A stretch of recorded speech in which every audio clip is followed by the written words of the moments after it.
மொழியை இருக்க இந்த மாநிலத்திலே 5000 ஆண்டுகளாக இந்த மண்ணை ஆண்டு கொண்டிருக்கக்கூடிய தமிழ் மொழியை நீக்கிவிட்டு, தமிழ் மொழிக்கான முன்னுரிமையை நீக்கிவிட்டு இந்தியை திணிக்கக்கூடிய இந்த முயற்சிக்கு எதிராக தமிழ்நாடு 100 ஆண்டுகளாக போராடி வந்திருக்கிறது. இப்ப பாரதிய ஜனதா கட்சி அரசு என்ன செய்யுதுனால், இங்க எங்கெல்லாம் வாய்ப்பு இருக்கிறதோ எல்லா இடத்திலும் இந்தியை முன்னிலைப்படுத்துகின்ற வேலை செய்யறாங்க. தென்னக ரயில்வேல தமிழ்நாடு முழுக்க இருக்கக்கூடிய ரயில்வே ஸ்டேஷன்ல தமிழ் மொழியில இருந்த பெயர்கள் எல்லாம் புறக்கணிக்கப்பட்டு அந்த இடத்துல இந்தியில எழுதியிருக்கிறாங்க. மோடி எங்க போனாலும் தமிழ் மொழி பேசுறாரு, தமிழ் மொழி சிறந்ததுன்னு பேசுறாருன்னு எல்லாரும் சொல்றாங்க பிஜேபி காரங்க. நீங்க தமிழ்நாட்டுல தமிழ் மொழிக்கு முன்னிலை கொடுக்காம இந்திக்கு முன்னிலை கொடுக்கறது என்ன யோகியதை? உத்தரப்பிரதேசத்திலையும் குஜராத்லயும் தமிழ் மொழியில மையத்தில் எழுதுவீங்களா? மத்தியில் எழுதுவீங்களா? இந்தி ஓரமா போடுங்க, அதுக்கு தைரியம் இருக்குதா? இங்க பிஜேபி கார ஒருத்தர் கூட கேட்க துப்பு இல்ல.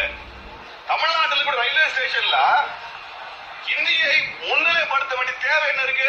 சமஸ்கிருதம் வடமொழி என்பதும், சமஸ்கிருதம் ஆரிய மொழி என்பதும், சமஸ்கிருதம் வெளியேறுக்கு வந்த மொழி என்பதும், சமஸ்கிருதத்திற்கும் தமிழுக்கும் எந்தவித தொடர்பும் இல்லை என்பதும், ஹிந்தி அந்நிய மொழி என்பதும், ஹிந்தி வடமொழி என்பதும், ஹிந்தி வேறு தமிழ் வேறு என்பதும், பிராமணர்கள் வந்தேரி என்பதும், பிராமணர்கள் ஆரியர் என்பதும், பிராமணர்களுக்கும் தமிழர்களுக்கும் சம்பந்தம் இல்லை என்பதும், பிராமணர்கள் வடக்கே இருந்து வந்தவர்கள் என்பதும், என் நாட்டின் மீதும் என் நாட்டில் உள்ள இறையாண்மை மீதும் என் நாட்டை துண்டாடுவதற்காக தொடுக்கப்பட்ட மிகப்பெரிய